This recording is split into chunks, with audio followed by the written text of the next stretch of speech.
All right, let's dive into this research paper you sent over. Yeah.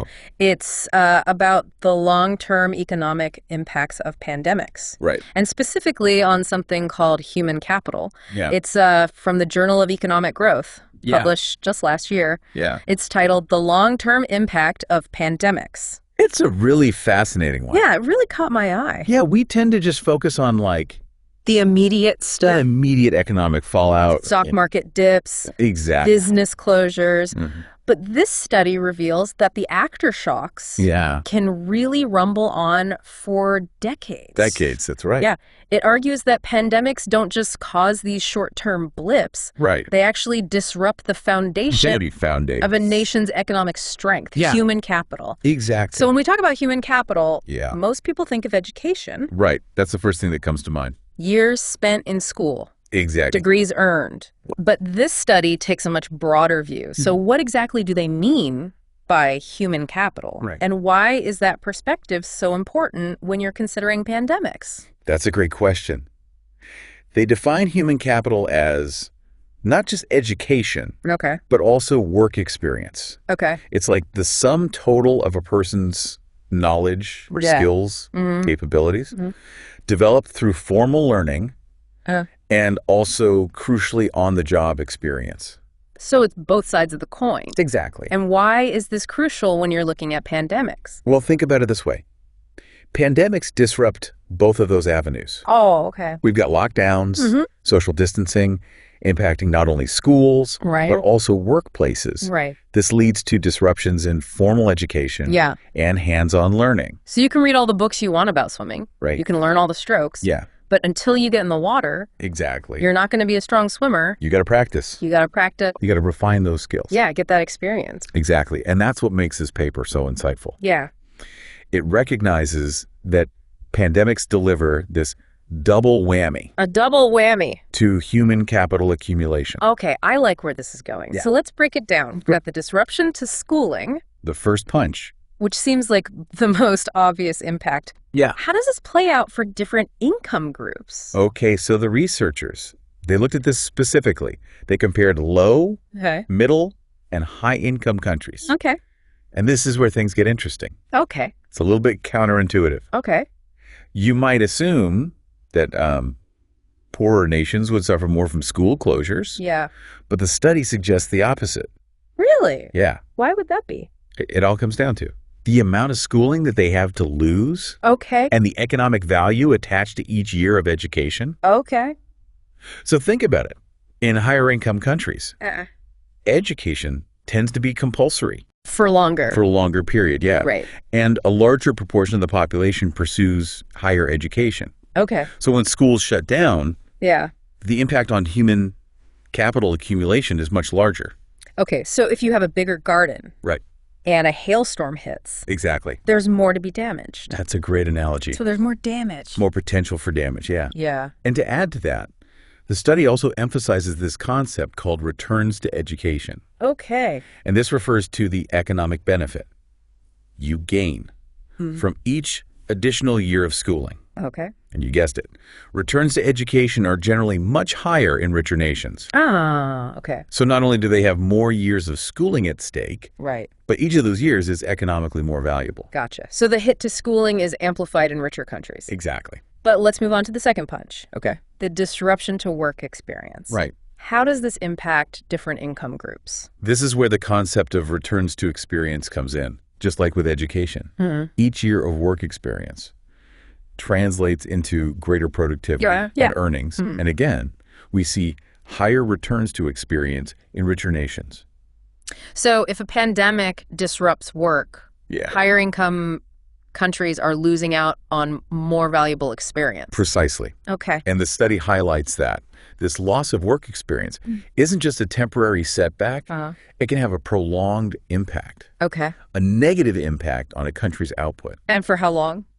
potentially lasting for decades. Decades. It's like missing out on crucial training, Right. those on-the-job lessons Yeah. that you just can't get from a textbook. Okay, so we're not talking about a quick bounce back here. No. This is a drag on economic growth. Yeah, a long-term drag. But how did the researchers actually measure all of this? Okay, so they did something really interesting. Okay.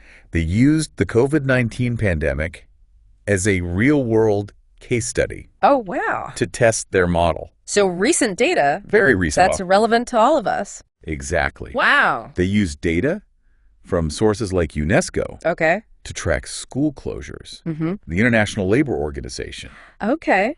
for statistics on employment disruptions, Wow. and even surveys. That measured the effectiveness of online learning Oh, wow. during the pandemic. So they weren't just theorizing. Yeah. They were grounding their analysis in reality, And what actually happened. which is reassuring. Yeah. At least they're basing it on something concrete. Exactly. But of course, they had to make some assumptions. Right. For example, they had to estimate how effective online learning really was Right. For different for different age groups, and different different countries. countries, right? Because we all know Yeah. Zoom school Zoom school wasn't the same. wasn't exactly a walk in the park. Right, exactly. So after crunching all these numbers, Yeah. what did they find? Okay, so. How did this double whammy, Mhm. this combination of schooling and experience disruptions, actually play out in terms of income levels? This is where it gets fascinating. Okay. They break down the impact of each shock Okay. and how they combine to affect different income groups over time. Okay, so walk me through that. All right.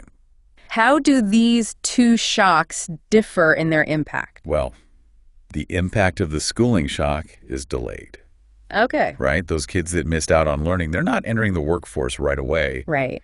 but the impact is persistent. Okay. It's like a slow-burning fuse Okay. with the effects lingering for decades, Wow. holding back their potential earnings throughout their entire careers. So that's a long time. Yeah. What about the experience shock? The experience shock is more immediate. Okay. You've got people who are suddenly out of work, Yeah. missing out on all of those crucial on-the-job learning opportunities. Right. And this translates into a sustained decrease in a country's output Oh, wow. that can also last for decades. So it's two punches. Yeah. One that knocks you down immediately. The experience disruption. Yeah. And then the other one slowly drains your strength over time. Exactly. The schooling loss. Yeah. So when you combine those two punches, Yeah. what happens? Well, the study found that high-income countries, they actually experience the most severe long-term economic losses. Really? It's counterintuitive, That is counterintuitive. but it makes sense when you think about it Why? because of their greater pre-existing human capital Right. and those higher returns to both education and experience. Right. They just have more to lose, So the more developed you are, Yeah. the harder you fall in a way. when a pandemic hits. It seems that way. Wow. Yeah, it's a really interesting finding. It is. Yeah. But that doesn't mean that the impact on lower income countries is insignificant. Right. They might have a different starting point, but Exactly. those losses still matter. They absolutely do. The Okay. research makes it clear that while the relative impact might be smaller, the absolute losses are still substantial. And we can't forget those losses are hitting economies Yeah. that are already facing challenges. Yeah. So we can't afford to overlook them. This is really making me rethink how we talk about pandemics. Yeah. We get so caught up in the immediate crisis that we miss the long-term impact That long-term, slow-burning impact, on human capital. it's a crucial point. Yeah. And it's not just about overall economic output. Right. This research also delves into how pandemics affect men and women differently Okay. when it comes to human capital and income. That's a whole other layer of complexity. It is. I'm really curious about that. You What bet. did they find? So they found some differences in the returns to education and experience between men and women. Okay. But the long-term impact on relative income between genders was actually quite small. Hold on. Yeah. So there are differences in how men and women benefit Yeah. from education and experience. Right. But ultimately, those differences don't lead to major long-term income disparities? Not necessarily, no. No. Why is that? Well, globally, women tend to have higher returns to education than men Oh. each year of schooling. Gives women a slightly bigger economic boost. Okay. However, Yeah. they tend to have lower returns to experience Compared to men. compared to men, right? So it's like a balancing act. Exactly. The gains in one area offset the losses in another. Yeah, you got it. Okay. And in many cases, those two factors seem to cancel each other out. Okay. The lower returns to experience for women are counterbalanced by those higher returns to education. Okay. And this leads to a relatively small overall difference Okay. in long-term income impacts between genders. So even though those initial shocks from the pandemic, the school closures, the job losses, they might affect men and women differently. Yeah. In the long run, the economic outcomes are similar. Pretty similar, yeah. That's a pretty surprising finding. It is, yeah. But how do we know these findings are reliable? Yeah, that's a great question. How did they test their model? They were very thorough. They conducted what are called robustness checks. Robustness checks, okay. Essentially, they tested their model under different assumptions to see if their core findings held up. So they stress tested it. Yeah, exactly. Okay, what were some of the things they looked at? Well, one of the key assumptions they tested was related to dropout rates. Okay. Initially, they assumed that pandemic-related school closures wouldn't lead to more students permanently dropping out. Okay.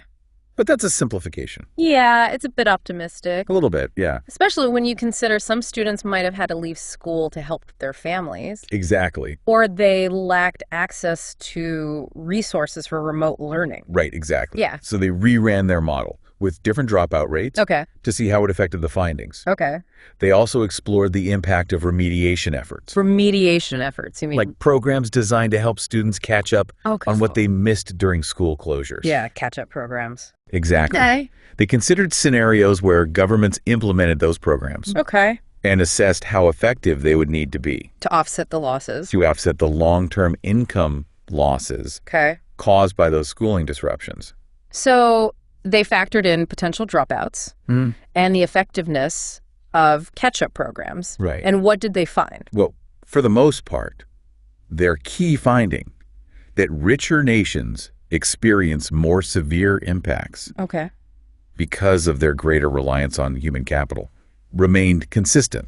So even when they threw in those curveballs, the model still held up. It's pretty remarkable. That gives me more confidence in their conclusions. Yeah. But I have to admit, this whole conversation has left me feeling a bit overwhelmed. Yeah, it's a lot to take in. We've covered so much. We have. And it's clear this is just scratching the surface. Yeah, it's a complex issue. So what are the key takeaways? I think what really struck me is the way this research shifts the focus from the immediate crisis to the long-term consequences and the finding that the long-term damage might actually be greater in wealthier nations. Yeah. It really flips the script. It does. On how we think about pandemics. Yeah, I always assumed it was the other way around. Yeah, me too. That developing nations would be hit the hardest. It's understandable. But it's about how much a nation has invested in education and work experience and how those investments drive their economy. Exactly. It's not just about that initial shock. Right. It's about the slow erosion of human capital. That slow, insidious erosion. Yeah. And it's a reminder that those losses matter everywhere. Yeah. Not just in wealthy nations. Right. It's a global issue. It is, yeah. And the focus on both schooling and work experience. That double whammy. The double whammy, yeah. Is really important. Yeah. We can't underestimate that impact of disrupted work experience. Especially for those high-income countries where those returns are so significant. Yeah, where they have more to lose. We've unpacked a lot. We have. But this feels like the start of a much bigger conversation. It is. It really is. Yeah. It really underscores the importance of thinking long-term. Yeah. When it comes to these global challenges. Right. You know, we need to think about the immediate response, of course. Yeah. But also how to rebuild and strengthen human capital afterward. Okay. And remember, this research is just one piece of the puzzle. As more data comes out about the actual learning losses from the pandemic, we can refine these estimates and get a clearer picture of those long-term economic consequences. So it's an evolving picture. It is. But even this initial snapshot is pretty eye-opening. Yeah, for sure. It really highlights the need for policies to mitigate these impacts. Absolutely. So what are some things that policymakers could be doing? Well, for starters, investing in high-quality early childhood education. Those early years are so important for cognitive development, and interventions at that stage can have a lasting impact. So it's about laying a strong foundation. Exactly. From the get-go. From the very beginning. Yeah. And then when it comes to addressing learning loss, targeted tutoring programs, summer learning initiatives can be very effective in helping kids catch up. Right. Giving them that extra support. Exactly. Providing that extra support to bridge those gaps. Okay. What about On the workforce side. On the workforce side. How do we mitigate those losses? Well, you've got things like apprenticeship programs. Okay. Mentorship opportunities. On-the-job training initiatives. Right. All of these can play a role. Providing that hands-on experience. Exactly. Yeah. Those hands-on learning experiences. Okay, so it sounds like we need a multi-pronged approach. I think so. Something that addresses both education and the workforce. Absolutely. Yeah. Investing in people across the lifespan. Yeah. We need to provide opportunities for lifelong learning. It's a continuous process. It is, yeah. So it's about building a more resilient workforce. Right. One that's better equipped for the future. Exactly. For whatever challenges come our way. Yeah. Yeah. As we wrap up, I'm left with a sense of urgency. Yeah. But also hope the challenges are real. Right, the stakes are high. They are.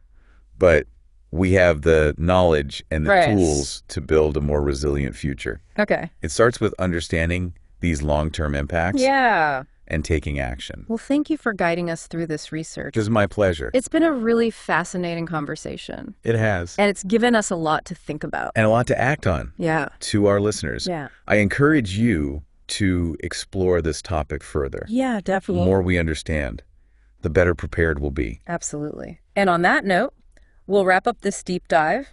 Until next time, keep learning, keep questioning, and keep diving deep.